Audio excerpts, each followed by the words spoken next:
चाहता हूं। धन्यवाद। जय हिंद, वंदे श्री मातरम। अखिलेश यादव जी, श्री बहुत बधाई। आदरणीय सभापति महोदय, मैं आपका धन्यवाद देता हूं कि इस ऐतिहासिक चर्चा जो 150वीं वर्ष में हो रही है उसमें मुझे बोलने का मौका मिल रहा है। वंदे मातरम के आज हम 150वें वर्ष के बाद दोबारा हम लोग इस सदन में याद कर रहे हैं और हमें गर्व है इस बात का कि हम लोग इस समय पर बंकिम चंद्र चट्टोपाध्याय जी को भी याद करें, जिन्होंने इतना शानदार और ऐसा राष्ट्र को गीत देके गए हैं जिस गीत ने लाखों लाख लोगों को जागरूक किया, उनके बीच उत्साह भरा और आज़ादी के उस समय पर जिस समय अंग्रेज़ों के खिलाफ लड़ाई लड़ी जा रही थी, वंदे मातरम हमें ऊर्जा देता था, हमें ताकत देता था, हमें एकजुट कर करके अंग्रेज़ों के खिलाफ लड़ने का एक माध्यम बनाता था। वो वंदे मातरम के गाने पर आज जब 150 वर्ष हो रहे हैं, मुझे बोलने का मौका मिला, इसके लिए मैं आपका बहुत बहुत आभार और धन्यवाद देता हूँ। ये वंदे मातरम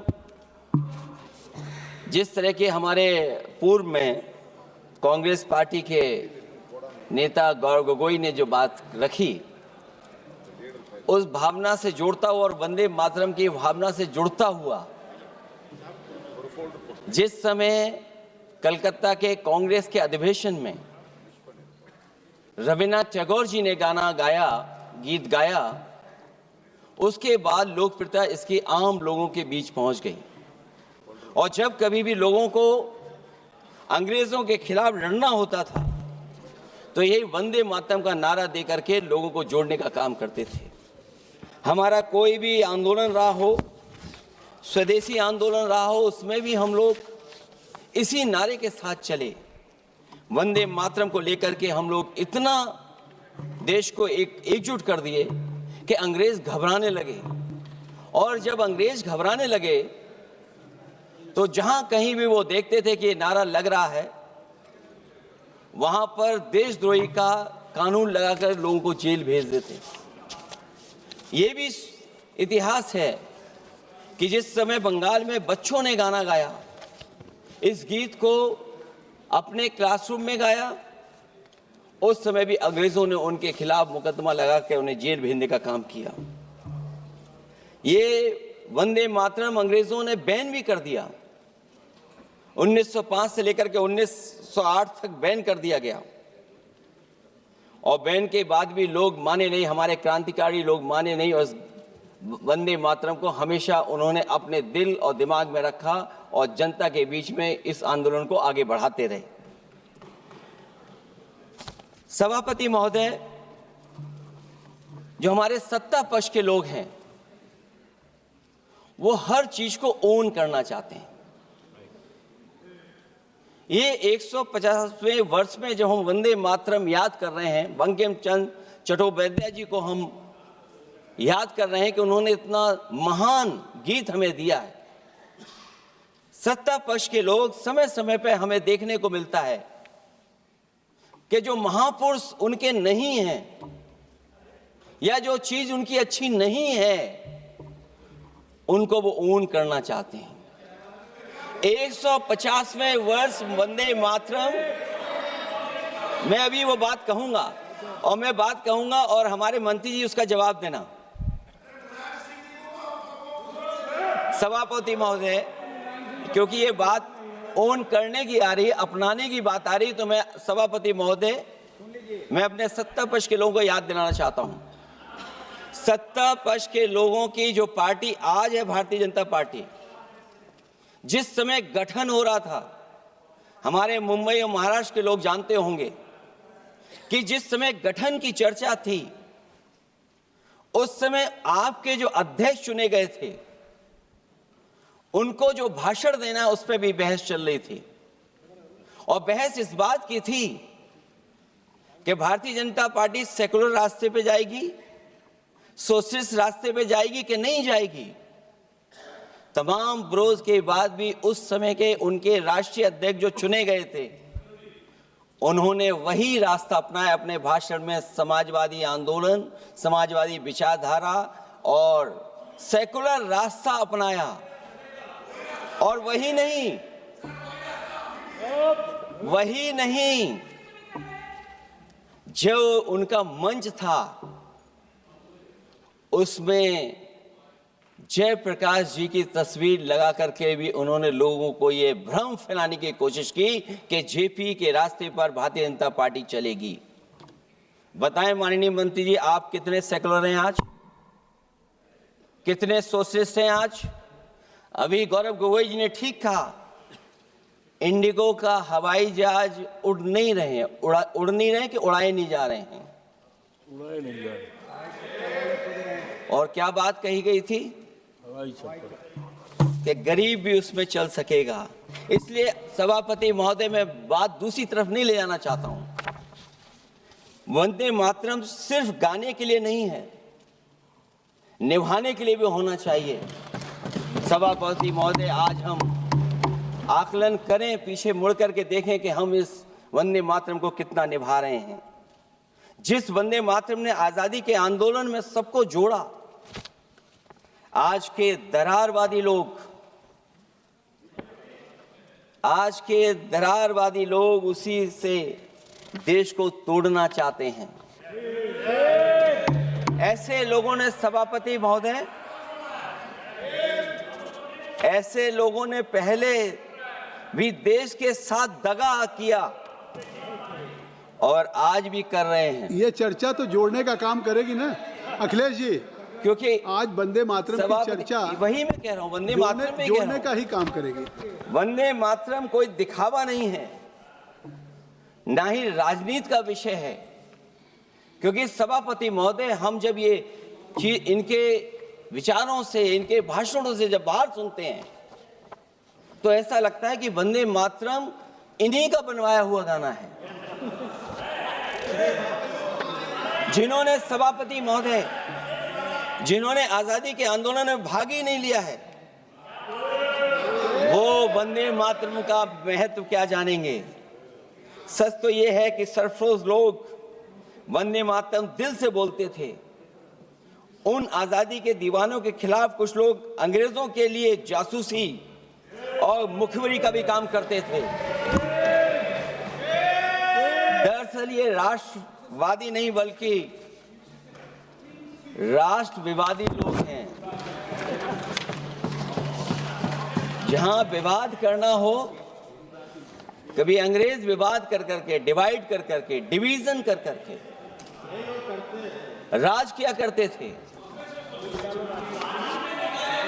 सभापति महोदय, आज भी वही रास्ता कुछ लोग अपना रहे हैं। वो डिवीजन का रास्ता अपना रहे हैं, डिवाइड का रास्ता अपना रहे हैं, दरारवादी रास्ता अपना रहे हैं। इनका इतिहास खंगाला जाए कि इन्होंने आजादी के पहले और आजादी के बाद वंदे मातरम क्यों नहीं गाया। ये सभापति महोदय, आज जब हम वंदे मातरम पे इतनी चर्चा कर रहे हैं, जिस भाव से हम लोग यहाँ बैठे हैं, कम से कम ये भी खंगाला जाए इतिहास में कि वंदे मातरम कुछ लोगों ने कब गाया। उन मुखबरों से ये सवाल पूछा जाए कि स्वतंत्रता के बाद भी उन्होंने अपना गीत क्यों बनाया। उनकी एक रंगी सोच ने तिरंगा क्यों नहीं फहराया। वंदे मातरम सियासत के झूठे राष्ट्रवादियों के लिए नहीं है, गलत लोगों की गलत मंशा पूरा देश समझता है। और केवल यही नहीं ओन करते हैं, कभी कभी भारत माता का जो चित्र है, जो पेंटिंग कभी बंगाल के महान लोगों ने बनाई थी,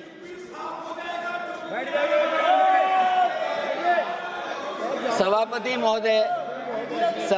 महोदय इनको देख लीजिए और फिर बैठ जाओ। सभापति महोदय, राजभर जी आप बैठिए, आपके नेता बोल रहे हैं। सभापति महोदय, आपके वंदे नेता बोल रहे हैं, आप मातरम का बैठिए ना। भाव ये भी था कि कम्युनल पॉलिटिक्स नहीं चलेगी और कम से कम हमारे उत्तर प्रदेश के साथियों ने कम्युनल पॉलिटिक्स को अंत किया है वहां पर जहां से कभी इन्होंने शुरू की थी। राजभर जी, और सभापति महोदय, वंदे मातरम एक भाव के रूप में हमारे अंदर बसा है। चाहे उसके शब्द न याद हो, चाहे अर्थ न मालूम हो, चाहे पूरा याद न हो, उस सच्चे भारतीय के अंदर देश प्रेम की भावना जगाने के लिए इसके दो शब्द ही काफी हैं। जो सच में देश की एकता और अखंडता चाहते हैं, जो भाईचारे को बुनियाद मानते हैं, उनके लिए दो शब्द भी पर्याप्त हैं जो इस वंदे मातरम से हमें मिलते हैं।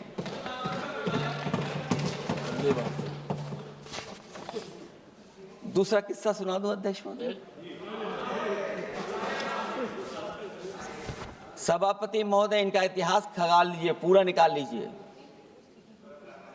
चुनावी सभाओं में कभी बाबा साहब भीमराव अंबेडकर जी की तस्वीर ये लोग नहीं लगाते थे। ये बात अगर सही हो तो बता दो। और ये तस्वीर कब लगाना शुरू किए? इनका एक सहयोगी साथी संगठन, जिस समय समाजवादी पार्टी और बहुजन समाज पार्टी ने मिलकर के इन्हें उत्तर प्रदेश में हरा दिया था, उसी दिन के बाद से बाबा साहब भीमराव अंबेडकर की प्रतिमा और तस्वीर लगाने लगे।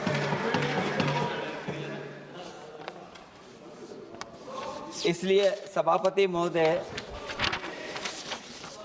ये वंदे मातरम केवल गीत नहीं है। गीत के साथ साथ आज हमें ऊर्जा भी देता है। उस समय क्रांतिकारियों को ऊर्जा मिलती थी, एकजुटता का नारा था, हम साथ लेकर के चल रहे थे सबको, और देश के सभी लोगों ने जाति धर्म को भुला करके एक साथ मिलकर के वंदे मातरम के सहारे अंग्रेजों को भगाने का लगातार कोशिश की। और अंततः परिणाम ये हुआ कि जब देश जागा, वंदे मातरम के साथ साथ जय हिंद का नारा, इंकलाब जिंदाबाद का नारा लगा करके अंग्रेजों को इस देश से भगाने का काम किया। आज सभापति महोदय, जब हम चर्चा कर रहे हैं, हम कैसा देश बनाना चाहते थे और किस दिशा में हम लोग देश को ले जा रहे हैं। सभापति महोदय, मुझे अच्छा लगा कि प्रधानमंत्री जी ने वो बात याद दिलाई कि अंग्रेजों के ज़माने में अगर बच्चे भी वंदे मातरम गा देते थे तो उन्हें देशद्रोही के कानून से जेल भेज दिया जाता था। आज जब हम आज़ाद हो गए हैं तो आज देखिए उत्तर प्रदेश में क्या हो रहा है कि जो प्राइमरी स्कूल है वो बंद किए जा रहे हैं। 26,000 से ज़्यादा स्कूल बंद हो गए। और जब बच्चों को पढ़ाने के लिए हम लोगों ने जिम्मेदारी उठाई, पीढ़ी के समाज के लोगों ने जागरूक होकर के पढ़ाने की कोशिश की, तो कभी अंग्रेजों ने मुकदमा लगाया था बच्चों पर देशद्रोह का। आज़ादी के बाद भारतीय जनता पार्टी की सरकार ने वहां पर मुकदमे उन पे लगाए जो पढ़ने गए और जो पढ़ाने गए। तो इसलिए वंदे मातरम का भाव जो था, उसी भाव से जुड़ करके हम सब मिल करके इस देश को और मजबूत करें। यही हमारी भावना है, यही हमारी सदस्यों की भावना है। जब हम 150वें वर्ष में याद कर रहे हैं तो वहीं हम ये याद करें कि जिस भावना से वंदे मातरम को हम लोगों ने देश के सामने गा गा करके अंग्रेजों को भगा दिया, ये देश कैसे मजबूत हो, एकजुट कैसे हो, बिना भेदभाव के, और संविधान से कैसे चलें, क्योंकि ये संविधान से ही मिला हुआ हमें गीत है। इसलिए इस गीत के माध्यम से हम किसी पर टिप्पणी और किसी पर थोपने की कोशिश न करें और न किसी पे दबाव बनाने की कोशिश करें। आपका सभापति जी का बहुत बहुत धन्यवाद।